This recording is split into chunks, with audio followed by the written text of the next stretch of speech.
Halo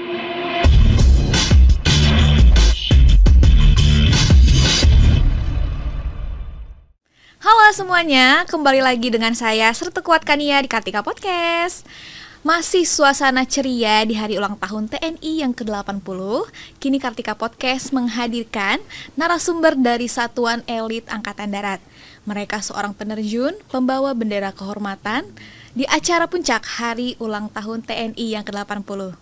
Dan bersama saya saat ini sudah ada Kapten Infanteri Vitor Samalyeloviana dan juga Sertu Kuat Safira Labaika Nur Aziz. Selamat datang. Terima kasih. Selamat datang di Kartika Podcast TNI Angkatan Darat. Terima kasih, kami sudah diundang untuk datang ke sini. Ini dari Kopassus ke Dispenat nggak terjun kan? Tidak. Kirain terjun. Alhamdulillahnya. Baik, mengawali perbincangan kita hari ini bisa perkenalan diri dulu nih ke teman-teman Kartika Podcast. Silakan Pak Oke, saya Victor, pangkat Kapten Infanteri, kemudian saya dinas di Kopassus, di Pusdiklat Pasus, di Sekolah Para, di Terjun Bebas Militer. Jadi jabatan saya di sana itu Jampia dan Sus Jumping Master. Jadi masalah terjun berarti semua terjun mau statik maupun free fall itu saya ditempatkan di situ. Naik kaptennya baru kemarin 1.10 kita melaksanakan kegiatan persiapan 5 Oktober, kami juga ikut naik pangkat. Luar biasa. Selamat atas kenaikan pangkatnya 1 tingkat lebih tinggi, Terima Komandan. kasih, Semoga terima berkah kasih. juga dan amanah. Sertu Kuat Safira. Gantian ya. Oke. Perkenalkan, saya Sertu Kuat Safira Labaika Nur Aziz. Saya abituren Bintara PK25, ini lightingnya hostnya hari ini. Wah, ngeri. Ya. Kami saat ini berdinas di Kopassus, khususnya di staf Bekang Kopassus. Iya. Kalau boleh tahu Pak Vitor dan juga Sertu Kuat Safira ini udah berapa lama sih jadi seorang penerjun? Saya mulai terjun tahun 98, Agustus 98. Setelah pulang dinas di grup 1 Kopassus, kemudian saya berangkat ke daerah operasi. Pulang dari sana biasanya pimpinan kita itu kasih hadiah. Jadi kalau kita melaksanakan tugas pulang, kita diperintahkan untuk ikut seleksi terjun bebas militer. Jadi saya terjun pertama itu tahun 98. 98. Kalau Sampai sekarang. Kalau Sertu Kuat Safira? Kalau saya sendiri dari tahun 2018. 2018. Akhir tahun. Oke. Akhir tahun 2018 pertama selesai pendidikan pertama itu Dikma, kemudian kejuruan.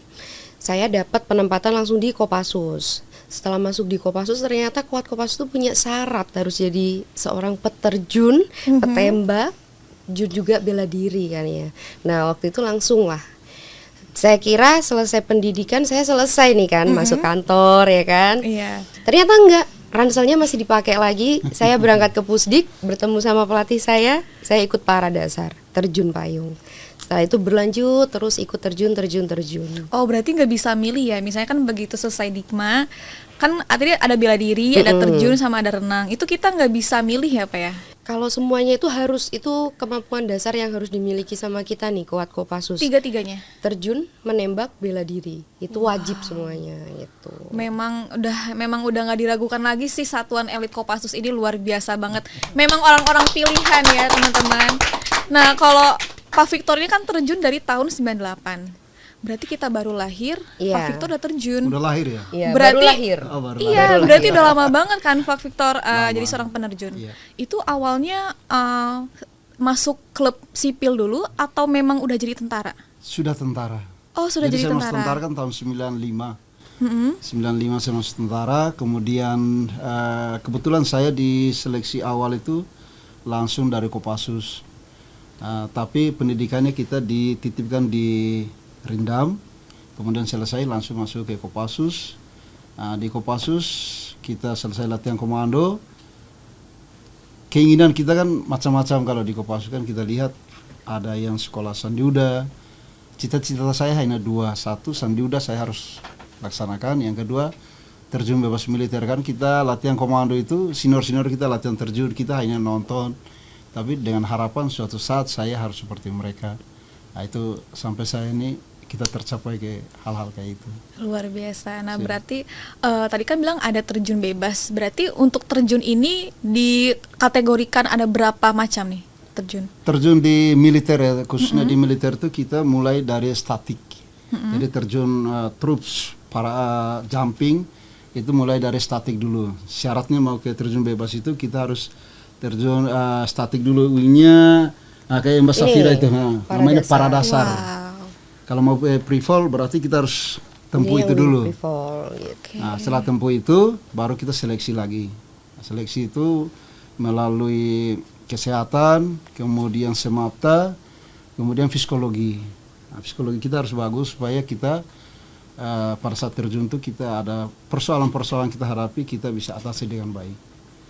Baik Bapak. Nah kalau misalnya yang latihannya dimasukin ke apa sih kayak suatu tempat yang kita terbang-terbang itu apa itu terjun apa namanya? Itu namanya wind tunnel. Wind tunnel. Wind tunnel. Tapi itu masuk kategori terjun juga? Itu basic kita persiapan di ground.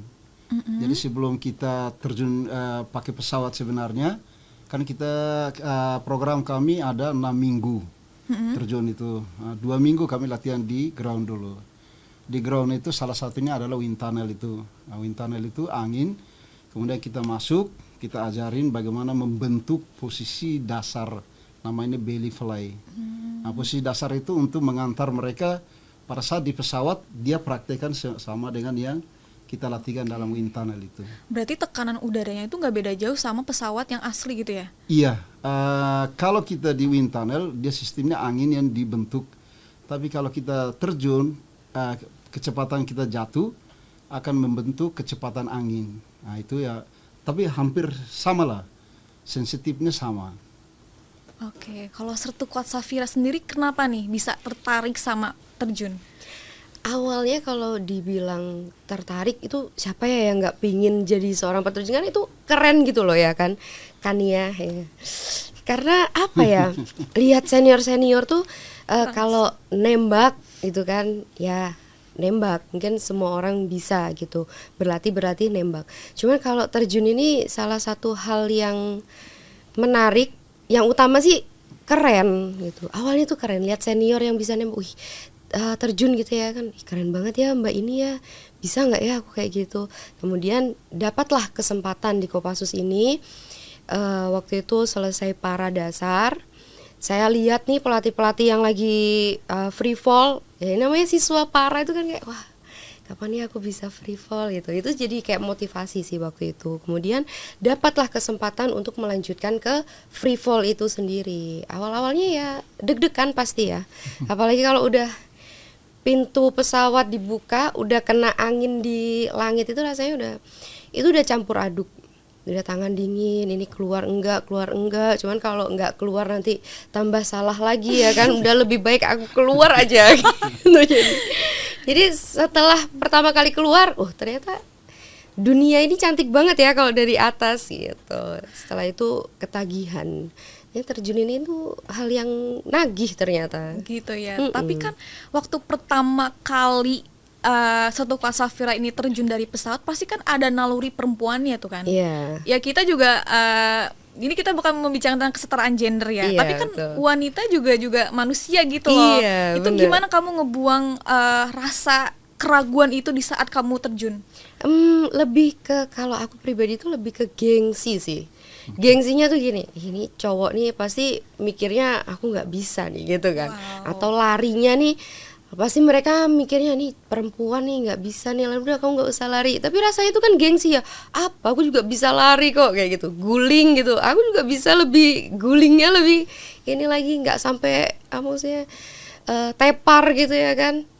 Nah dari situ sih akhirnya rasa takutnya itu sedikit itu kalah sama si gengsinya itu. Oke, gitu. Karena udah jam terbang juga kan ya. Bisa jadi ya. Kamu udah berapa lama sih terjun? Maksudnya udah berapa kali terjun gitu? Kalau sampai dengan kemarin itu berarti baru 586 kali. Iya. Itu baru. Karena senior ini kalau saya lebih. Pak Victor udah berapa kali? Soalnya 580 itu baru. Itu baru. Saya mungkin dari awal terjun sampai sekarang kurang lebih di 4.500-an. 4.000. keren banget ya. Baik, berarti hal yang harus dipersiapkan saat terjun itu apa, Pak Victor? Yang pertama kalau kita yang saya bilang itu kesehatan harus bagus, kemudian fisiknya bagus, psikologinya bagus, supaya apa nanti kita siapkan untuk di ground sampai ini. Pertama kan kami latihannya macam-macam. Nah, salah satunya adalah wind tunnel, terus pelajaran di kelas, bagaimana kita mengenal tentang kanopi yang akan kita gunakan, kemudian alat-alat yang kita gunakan seperti diter, altimeter. Nah, itu harus dipelajari dulu. Setelah itu baru kita latihan fisiknya mereka. Nah, di situ ada satu pelajaran namanya Jasmil TBM. Nah, jadi latihan Jasmil itu melatih supaya orang sadar apapun terjadi, kan di doktrin terjun itu apapun terjadi 4.000 cabut. Nah, jadi kita sampaikan apapun terjadi kita masih terlentang jungkir balik 4.000 cabut. Nah, dengan kita latihan dasar di Jasmil TBM itu membentuk mereka lebih respon terhadap apa yang kita latihkan, sehingga pada saat dia exit dari pesawat apapun ada masalah dia respon dengan itu, dia akan jawab persoalan yang dihadapi. Baik, mohon izin, kan Kapten Victor juga seorang pelatih ya, seorang pelatih terjun ya kan. Iya. Itu cara membedakan latihan antara perempuan dan laki-laki itu seperti apa metodenya? Di dalam terjun kita tidak mengenal itu, karena terjun tidak bisa kata ulangi. Ada masalah ulangi bisa. Terjun itu kita begitu keluar dari pesawat, waktu kalau kita terjun di 10.000 feet ke cabut payung itu waktunya hanya 35 detik. Nah, 35 detik itu proses berpikirnya cepat, kerja cepat. Jadi tidak bisa kita membedakan perempuan begini, laki-laki begini, sehingga latihan itu sama. Kami tidak pernah membedakan laki-laki latihannya begini, perempuan latihan begini, tidak. Kita tidak mengenal itu. Semua harus sesuai dengan prosedur yang sudah ada. Demikian. Baik, Bapak. Nah, untuk latihan di event Monas kemarin nih, berapa lama waktu yang dibutuhkan untuk mempersiapkan sebelum tampil dalam aksi penerjunan besar hari ulang tahun TNI yang ke-80? Semaksimal mungkin kita di atas 10 hari. Kenapa? Karena kita kemarin kan tidak angkatan darat sendiri. Kita kan melibatkan 3 matra, darat, laut, dan udara. Pertama kita harus sama-sama ini supaya kita pahami apa program yang akan kita kerjakan, terus bagaimana formasinya, sehingga kita latihan minimal ya di atas 10 hari lah, sehingga kita paham semua persoalan itu. Setiap kita latihan, kita koreksi, kita komunikasi kan. Kalau udah terjun kayak kemarin kan kami sistemnya diskusi apa masalahnya yang kita hadapi, apa yang harus kita kerjakan.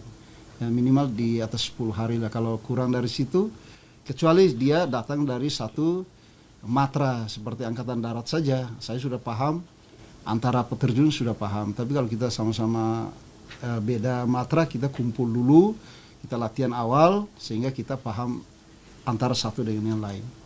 Karena resikonya lumayan ini kalau kita crowded, apalagi terjun 3 pesawat, 1 kali loncat, harus diatur sehingga tidak terjadi kecelakaan. Itu biasanya jeda dari setiap yang loncat-loncat itu berapa detik?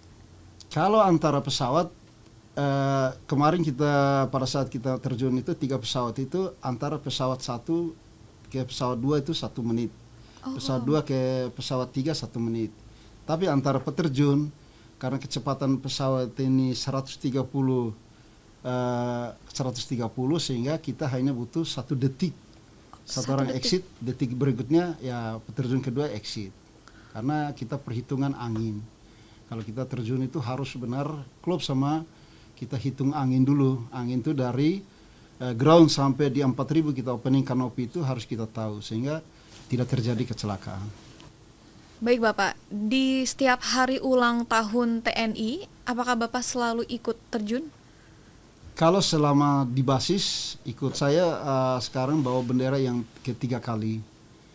Dulu bawa bendera di Halim, waktu itu presidennya masih Bapak Susilo Bambang Yudhoyono. Saya bawa bendera Mabes TNI, makanya kemarin awalnya bawa bendera Mabes TNI. Tapi setelah diskusi berikutnya ada bendera merah putih harus kita kibarkan, makanya saya bawa bendera. Wes, luar biasa. Nah, tadi saya masih penasaran yang tentang loncat-loncat ya Pak ya. Pernah nggak sih Bapak menemukan murid yang susah sekali buat loncat? Nah, itu apa yang bakal Bapak lakukan? Kita sebagai pelatih ya, kalau ini pelatih kan harus kasih keyakinan kepada dia, karena kita udah latihan di ground, udah kita siapkan dengan bagus, kan kita di situ dia ada masalah, kita sebagai pelatih harus bisa atasi masalahnya dia, ya, baik sebelum exit mau apa. Jadi di pesawat tuh kita kayak orang pacaran, komunikasi terus itu. Diskusi terus, kamu ini, jadi dia komunikasi terus supaya dia lebih rileks. Kita lihat dia tidak konsen, kita kasih gambaran kepada dia konsen supaya dia latihan terus, supaya dia komunikasi sama kita. Pada saat kita keluar, kita yakinkan kamu bisa, pasti bisa. Mbak Chandra, Mbak siapa? Kania kalau ikut bisa. Kayak pelatih paling romantis itu pelatih terjun loh. Oh gitu ya. Karena apa? Iya, karena kalau pelatih terjun itu siswanya nggak cabut payung, pelatih nggak akan cabut payung. Oh gitu, ditungguin terus gitu ya? Ditungguin, karena itu rasa tanggung jawabnya pelatih ke siswanya. Jadi dia harus memastikan siswa saya payungnya mengembang, baru pelatihnya cabut payung. Baik, nah kalau Sertukuat Safira sendiri gimana nih rasanya saat pertama kali loncat dari pesawat di event sebesar hari ulang tahun TNI yang ke-80 ini? Oke. Sebenarnya kalau demo terjun sudah beberapa kali saya ikut ya. Cuman untuk yang demo terjun kali ini itu ada satu tantangan tersendiri. Pertama karena kalau terjun ini kan mainnya dengan alam ini kan. Kita nggak bisa request angin, nanti anginnya 9 knot atau di bawah 10 knot aja ya kan, itu nggak bisa request ya. Ditambah tantangannya kali ini adalah di setnya di tengah kota. Di set itu adalah daerah pendaratannya kan. Jadi kalau di tengah kota ini kan minim lapangan. Betul. Lebih banyak apalagi gedung-gedung. Iya, apalagi Jakarta ini kan isinya gedung tinggi-tinggi semua ya kan.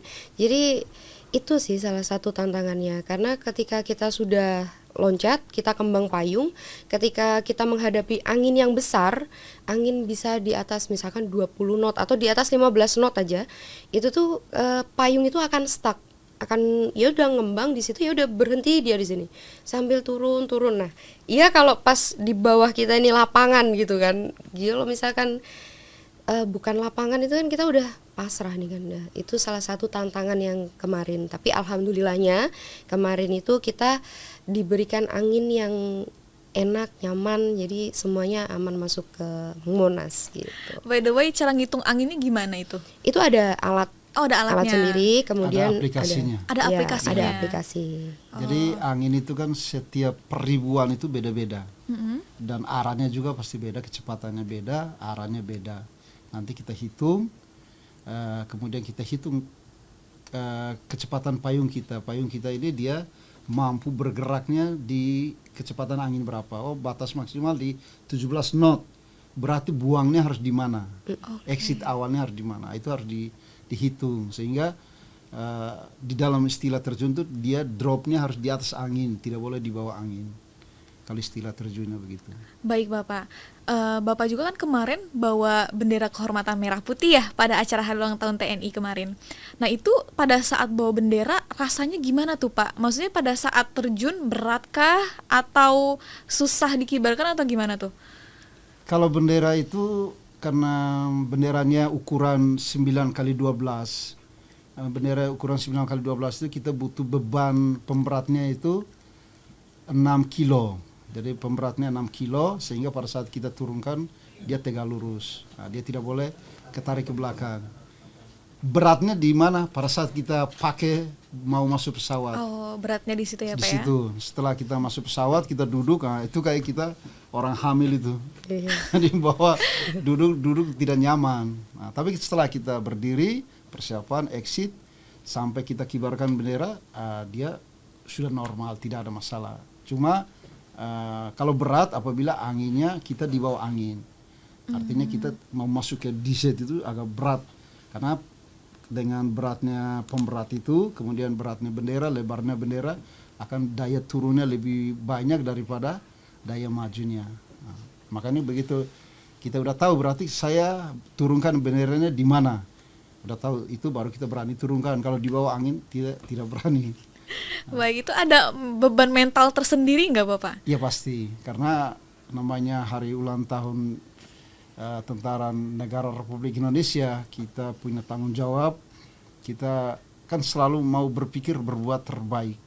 Nah, pasti semua prajurit dikasih tugas pasti bertanggung jawab. Oh, saya harus berbuat yang terbaik.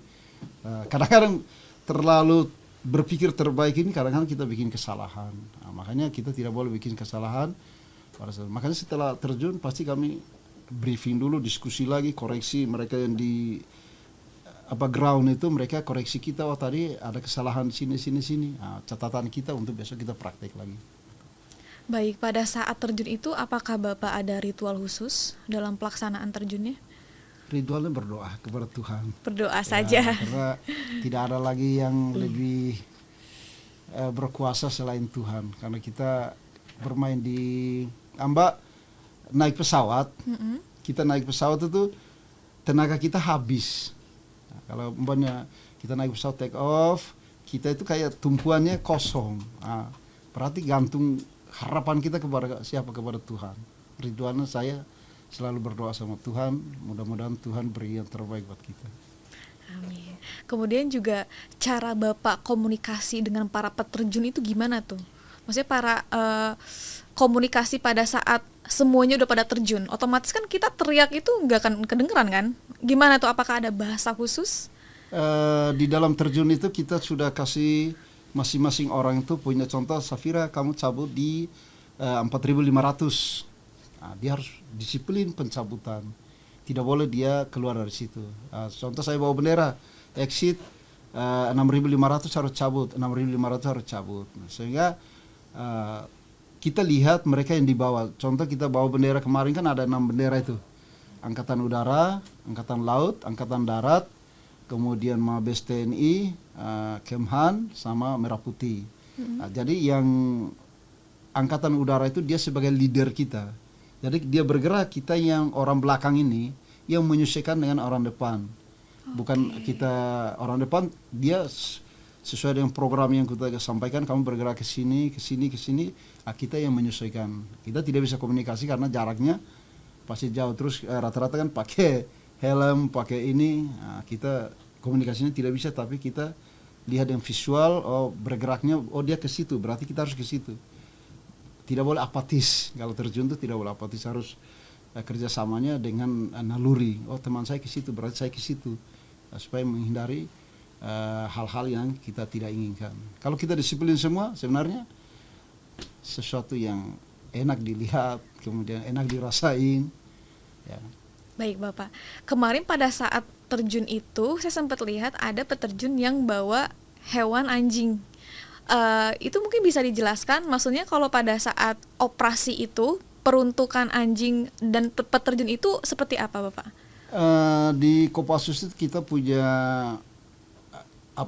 satwa itu, terutama anjing, kita disiapkan satu pelacak, yang kedua penyerang.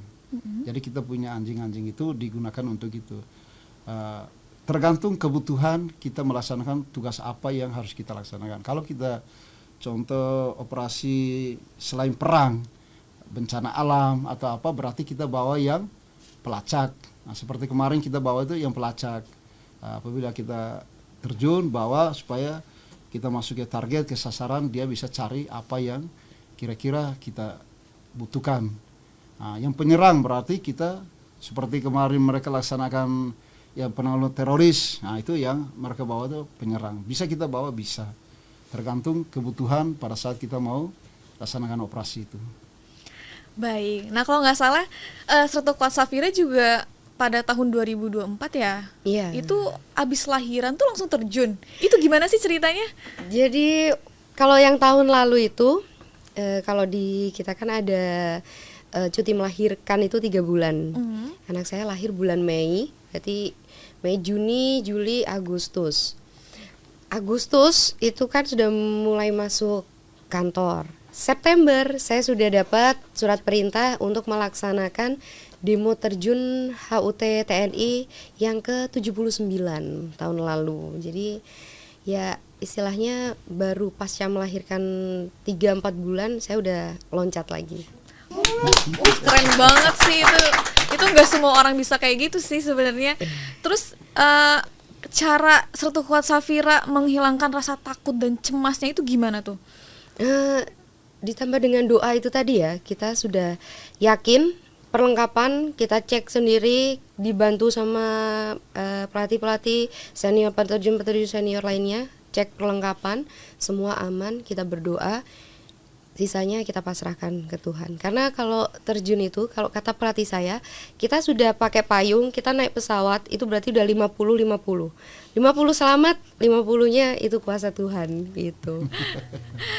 Baik, nah berarti kan baru melahirkan, itu sudah pastinya namanya wanita habis melahirkan pasti masih ada pasca traumanya dan juga pasca mengasihi. Nah itu gimana cara membagi waktu untuk buah hati dan juga latihan?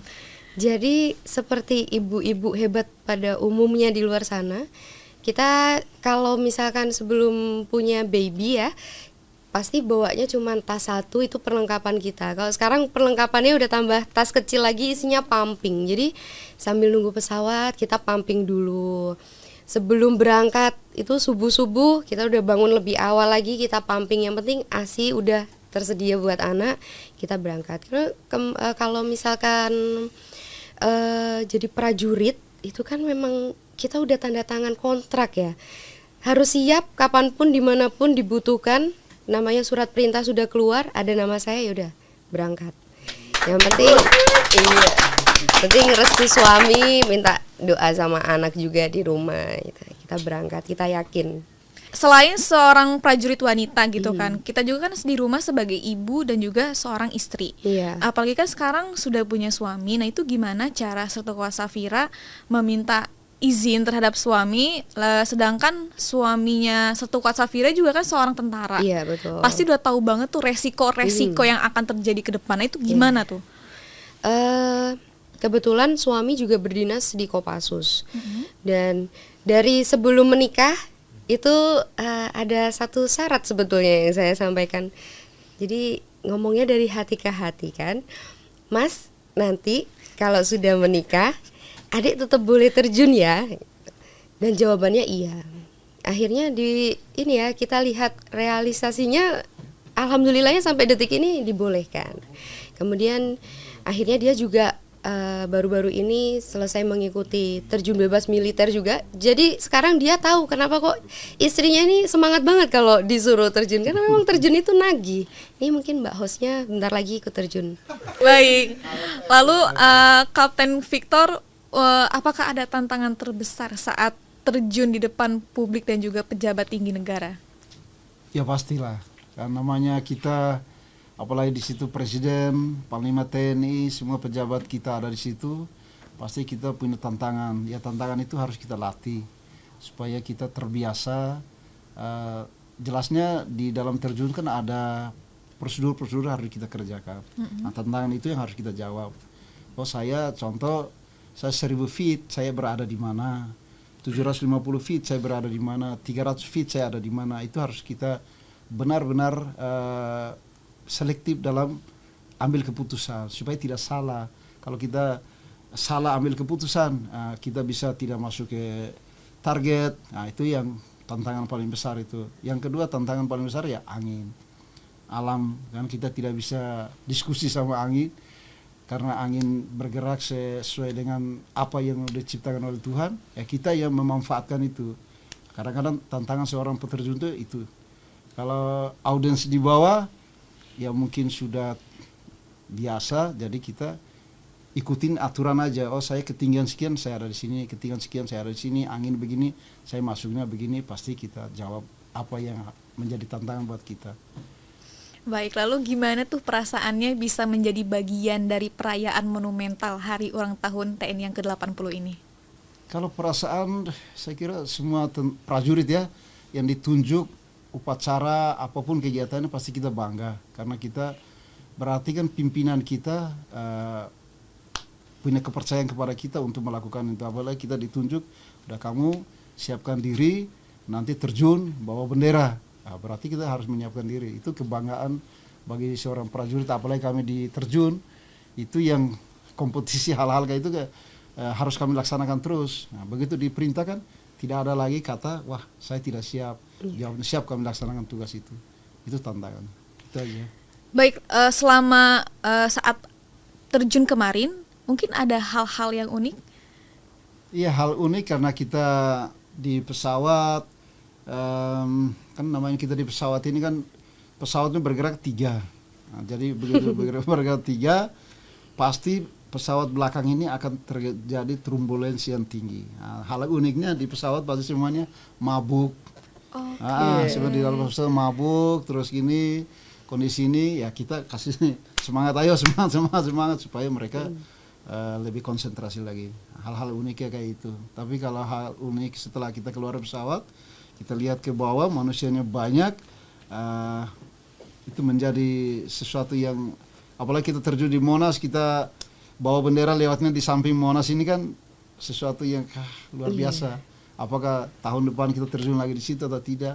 Nah, itu buat saya sangat luar biasa itu. Lihat ujung Monas dari dekat banget. Kalau kita kan biasa lihatnya ke atas ini kan. Kemarin waktu terjun tuh kita sampingan sama ujungnya Monas. Kalau untuk Safira sendiri ada pengalaman tersendiri nggak nih? Kalau untuk demo yang kemarin ini itu hal-hal uniknya sebetulnya apa ya? Kita ini di pesawat 3 kebetulan. Saya yang Wan TNI, peterjun Wan TNI, ditambah yang bendera, ditambah yang bawa satwa. Jadi bayangin ya, di dalam satu pesawat itu ada 2 K9 di situ. Dia cuma udah ngeliatin kita kayak gini. Jadi biasanya nih kita bisa misal holding pesawat itu kan biasanya lama ya. Kalau untuk demo itu bisa 1 jam kita di atas itu. Jadi 1 jam tuh saya lihat-lihatan aja sama K9 ini kan. Kamu maju dikit, aku lari ke depan. Jadi gitu ya kan. Gitu. Aduh, takut juga ya kan, namanya ada satwa itu di situ. Terus ditambah ya itu tadi, kebetulan ini kita dapat hal yang istimewa di pesawat nomor 3. Jadi kalau pesawat 1 ini akan anteng dia kan, dia nggak kena hempas angin dari yang di depan-depannya. Nah kita ini pesawat nomor 3 kan ya, jadi tuh rasanya udah akhirnya terjun selanjutnya itu di sini ada fresh care. Di sini ada permen-permenan. Jadi karena itu pontang-panting kita di situ tuh rasanya. Jadi udah di situ pesawat silent. Karena sekalinya ngomong pasti kan tambah mual gitu kan. Jadi kita diem aja. Jangan gini-gini sama lihat K9 itu yang lihat ke kita juga. Jadi itu sih uniknya ya. Terus ditambah ya itu tadi saya bisa lihat Monas tuh sejajar sama kita. Nah, itu keren banget sih. Baik, kalau untuk Pak Victor tersendiri, sebenarnya apa sih arti penerjun secara pribadi sebagai prajurit TNI Angkatan Darat? Arti peterjun atau penerjun sebagai anggota TNI Angkatan Darat kan kita di dalam terjun itu kan ada misi yang kita siapkan. Nah, terjun itu bukan hanya bagaimana kita terjun, tetapi misi apa yang harus kita imbang untuk kedepannya bagaimana. Jadi di dalam terjun itu namanya sarana infiltrasi. Dari militer itu namanya sarana infiltrasi, digunakan untuk melaksanakan tugas operasi. Itu untuk kegiatan militer. Tetapi selain itu kita juga ada kegiatan-kegiatan yang di luar kegiatan militer. Kita ada pertandingan terjun, baik FS, akurasi, CF, kita laksanakan terus menerus. Sehingga buat kami sebagai seorang peterjun itu ya di samping tugas pokok kami sebagai militer, kami akan melaksanakan suatu saat negara butuhkan kami untuk melaksanakan tugas operasi, kami siap.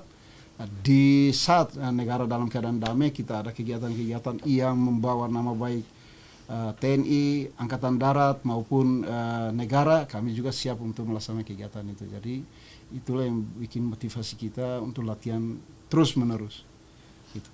Baik, prestasi yang pernah diraih apa aja nih, Komandan?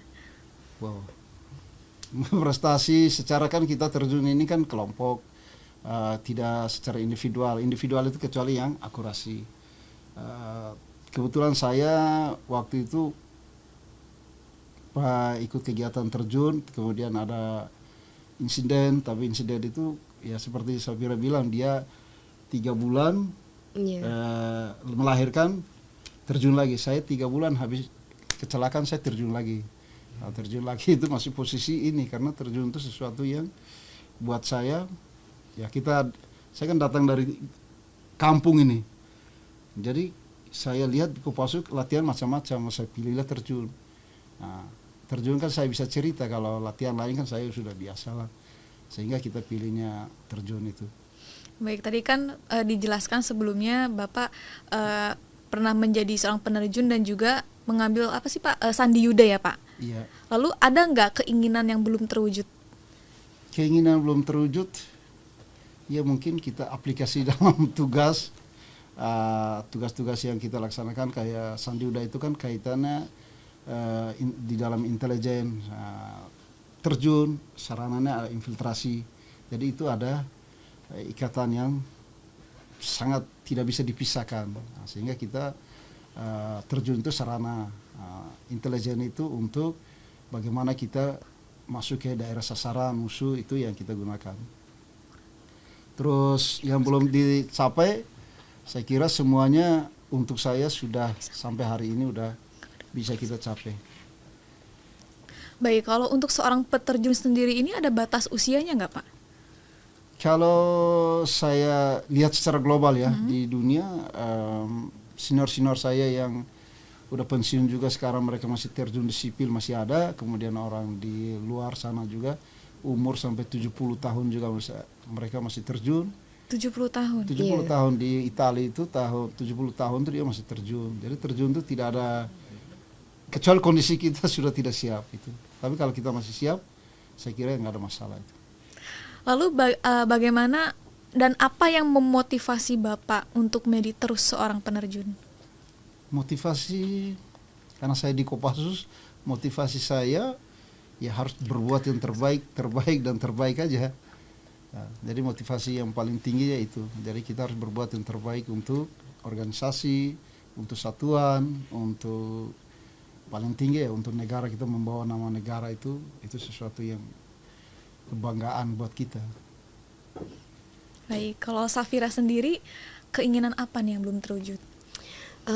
Mungkin harapannya ya ke depannya ini masih bisa terjun, kemudian masih bisa ikut di perlombaan luar negeri mungkin ya, karena terakhir 2019 itu yang ikut CISM World Game Military di Wuhan, Cina, itu yang terakhir. Kemudian kan sempat kena ada COVID itu ya, terus sekarang vakum. Nah itu harapannya sih kita kangen nih ikut turnamen-turnamen di luar, ketemu sama mungkin tentara-tentara luar, ini kan pasti punya banyak cerita ya kan, itu sih.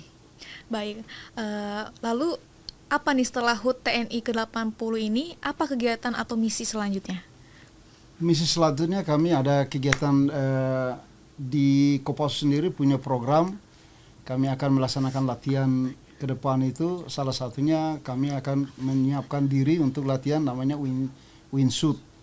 Nah, wingsuit ini kami udah latihan. Nah, sekarang juga kami program dari Kopassus dan Angkatan Darat untuk kami ke depan akan kami latihan lebih dalam lagi. Karena itu salah satu kegiatan yang menurut saya sangat penting di tentara, karena kita bicara tentang tentara itu kan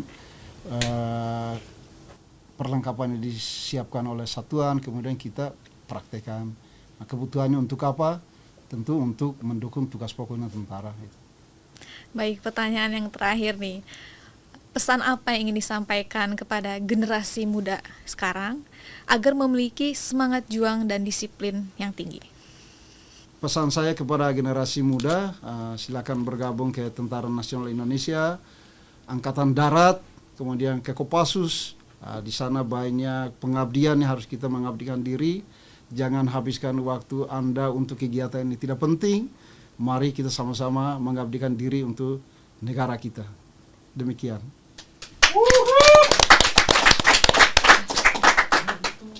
Kalau untuk Safira sendiri ada nggak nih pesan yang ingin disampaikan kepada generasi muda sekarang?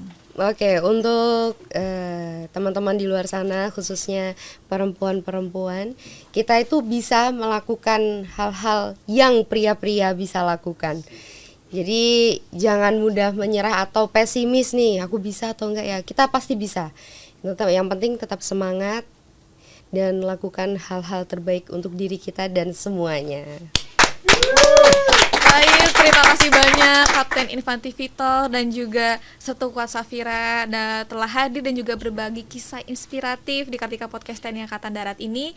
Seorang penerjun bukan hanya menampilkan profesionalisme, tetapi juga memperlihatkan arti sejati dari langit untuk negeri. Semoga apa yang disampaikan oleh beliau menjadi semangat dan inspirasi untuk kita semua. Tetap stay tune di Kartika Podcast.